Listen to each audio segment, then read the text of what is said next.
assassinate President Trump when the entire Secret Service missed it. Director Cheadle, in your leadership, your agency got outsmarted and outmaneuvered by a 20-year-old.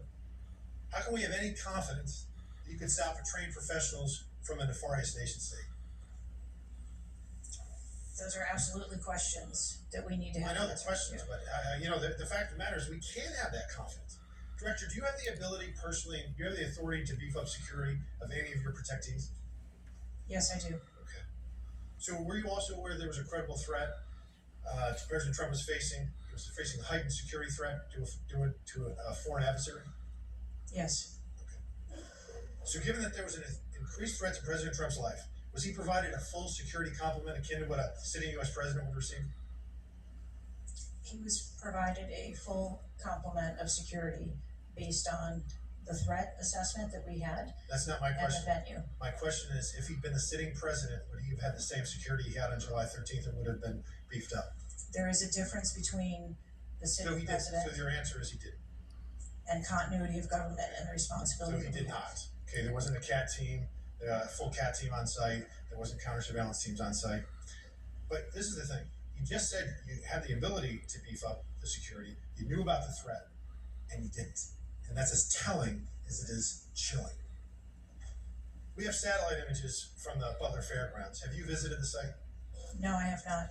9 days and you have not visited the site. You should have been there that night. Did you talk to, that evening, did you talk to the team, the heroes that surrounded the president? Did you call them that night? They were still operational work. So that's an answer now. Did you call them the next day? President. Yes, I spoke with You called them the very next day, not the day of. Or was it 72 hours after? I don't know the timeline, but I spoke with Okay, them because you're under oath. immediately I think following. it was 72 hours after you waited 3 days. What is immediately clear is that there are a number of structures that need to be secured. Of these, Director, other than the first, immediate 4, what's the most dangerous site that should have been secured? Because Security 101, you got to mitigate the high ground. Yes. Okay. Do you know what the next most dangerous site? What was the closest structure to the president, other than the 4 immediate ones that you had your counter sniper teams on? There are a number of structures around that event site. You know who the shooter knew? The shooter has visited the site 2 more times than you have, and he had a drone, and he picked the AGR building. So you said, do you remember in an ABC interview you did that you didn't have people on the roof of the AGR building because you were worried about safety because of the slope? I recall that statement. Okay. Does the Secret Service have a written policy you can share with us about slope roofs? No. Okay.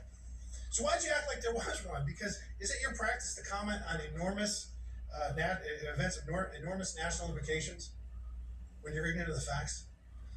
That's rhetorical. So here's the thing with the slopes. You go all the way up to like 1812, you can go to 112, which is about as flat as you can get without it being completely flat. And you're saying that there was a danger, safety concern there, but the problem is, Director, you put your counter snipers on a 312 roof, which is steeper than the 112. And by the way, the 112 is ADA compliant. You can build a ramp for a wheelchair on a 112 roof. So these are nothing but pathetic excuses, and they make no sense, and they're a bunch of cow dung. All the law enforcement I've spoken with over the last 9 days are amazed that the AGR rooftop was not secured. You want to know why? Because it's dangerous. I have never had any long gun training in my life. I own an AR-15, and last time I shot it one time my whole life, it was 6 years ago. That is until Saturday, where we recreated the events in Savoy, Texas. We recreated what happened in Butler.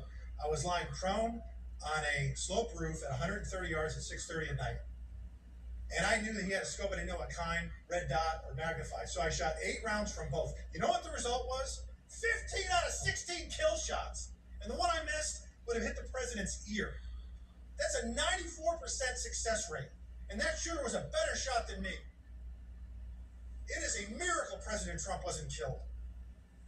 Corey Comparatore's life is over because that damn shooter made it on the roof. And it wasn't the roof that was dangerous, it was a nut job on top of the roof. You know what else is dangerous? I believe your horrifying ineptitude and your lack of skill. Your honesty today is shameful.